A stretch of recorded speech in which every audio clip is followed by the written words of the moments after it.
Hello, fellow Passap knitters. This is Catherine Dubberly, the Answer Lady. We have all been asking Jack, and he does not recommend that we take apart our locks for cleaning on our own, and he'll explain why. However, he does have some cleaning tips for us, and here they are. Okay, let's do a before and after. First of all, we're going to show you Catherine's carriage. Now, we all know this little guy has been used, and she does it a lot. And if you look at it, you'll see here briefly, I will help you see all the stuff that's in there. And it's mostly just what happens to a carriage when all the dust and all of the lint and all of the fibers. Fiber from the yarn is the biggest factor. And of course, we want it lubricated, so that means there's a surface for all of that to catch on. But now let's go to the one that we just got out of the bath. And by the way, we Passap people like to call these locks, and we're quite particular. They're locks. Okay. Thank you. This lock just came out of the bath, and so this lock is actually ready to go. Now, here's my method. Take it apart, not recommended for homeowners. Put it in the marble mystery oil, soak it until all the crud is gone. Then I bring it out, and I do a basic clean and lubrication after it's out. So what we're going to do with Catherine's is we're going to show you what you can do as a basic clean and lubrication. This is where I get to spray her all over with stuff. Oh, yeah. But here's what I did. When Catherine first started doing this, we had numerous and sundry recommended products for these different knitting machines, carriages and locks alike. So I went to my chemical engineers and I said, hey, this is what we've been using. What are the characteristics that I want, and how do I get those in something else? This is what they came up with. Now, I only recommend the product brand because these are the people that came up with the best product. The company is called LPS. It's a chemical company. This is LPS Premium Lubricant, and it's called LPS 1. And by the way, we are not advertising for them. No. We do not sell the product. No. And they don't know we're doing this, but we've just been pleased with it. What we're doing is trying to take care of our machine knitters. This works. I use it at all of the shows that we do and all the seminars. You'll watch me use it. And I'm going to show you right now what it can do. First of all, this by itself does lubricate, but it's a cleaner. Now I'm going to turn this away from the camera so that the camera doesn't get it. But it comes out in a nice foamy spray. Here, I'm going to let you watch a little bit. But you see, running out of this can, got another one. But you can see what it's going to do is it's literally going to wash down the machine as we go. And it's going to make a mess, but we're on an absorbent pad that mechanics call pig blankets. If you don't have one, newspaper will work, but you definitely need something protecting your work area. They're a little pricey, and since they cost me, they cost the customer. But you can go to the automotive parts suppliers, and they're called pig blankets because the company that makes them is PIG, pig.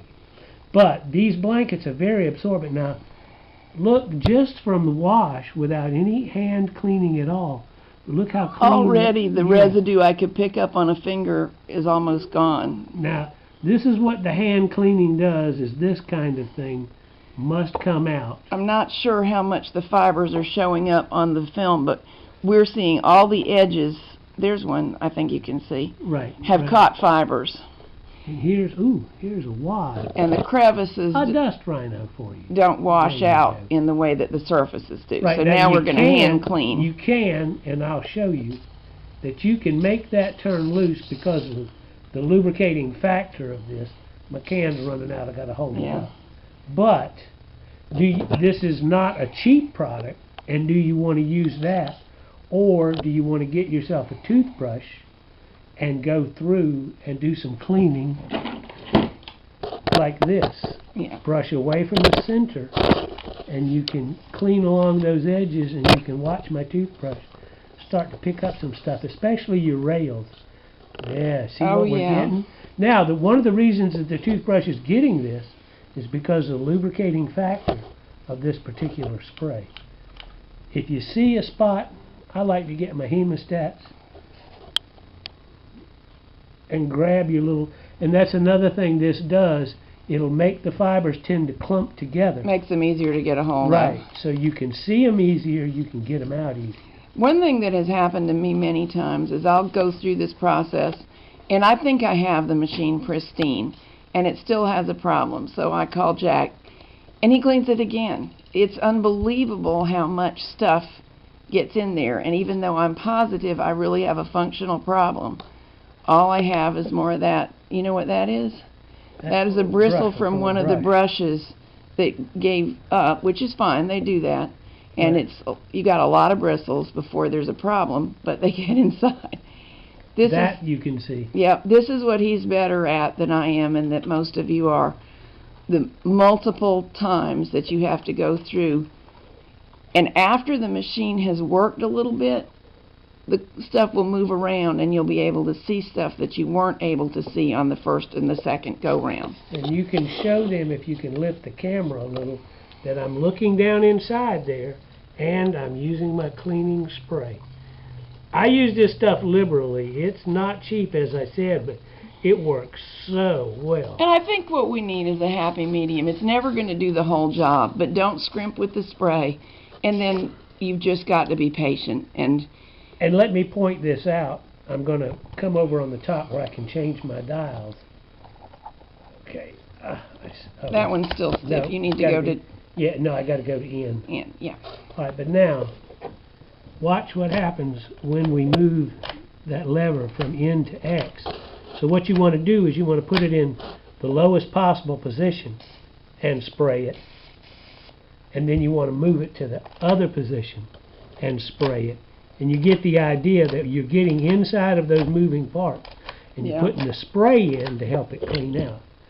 Now we're going to go to infamous GX and see how much movement you get.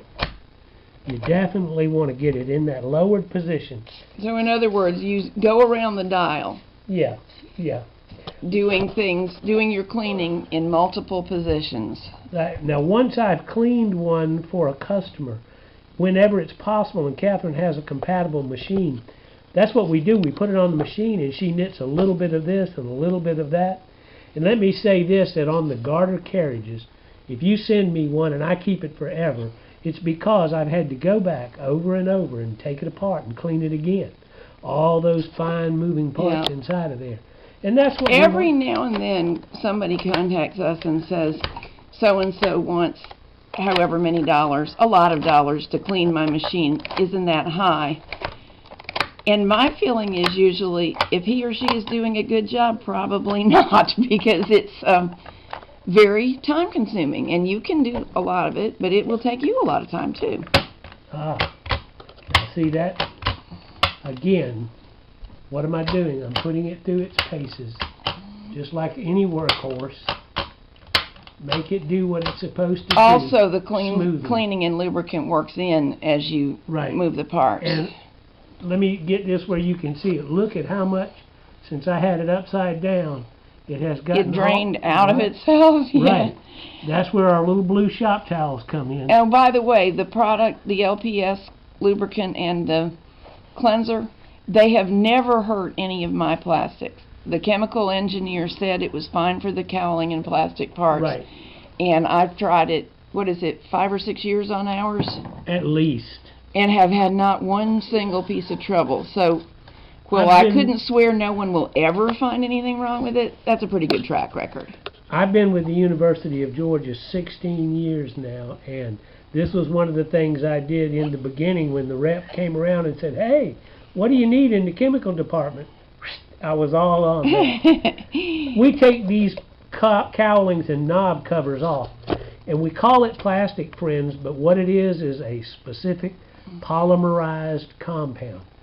It's not really plastic. Well, and also, it's not a specific one, the same one in every machine. Right. This machine is about the same age as I am, which is 22, 23. Right, yeah, at least.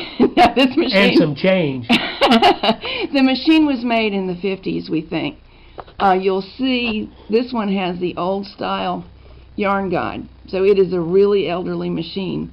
and it works beautifully. But the plastics of yesteryear are not the plastics of a more recent Right. machine. And let me point out, this is not the same compound as this or this. So this is what we have to get off when we go to soak it in marble mystery oil, which is basically an oil-based product. Now let's go to the next phase.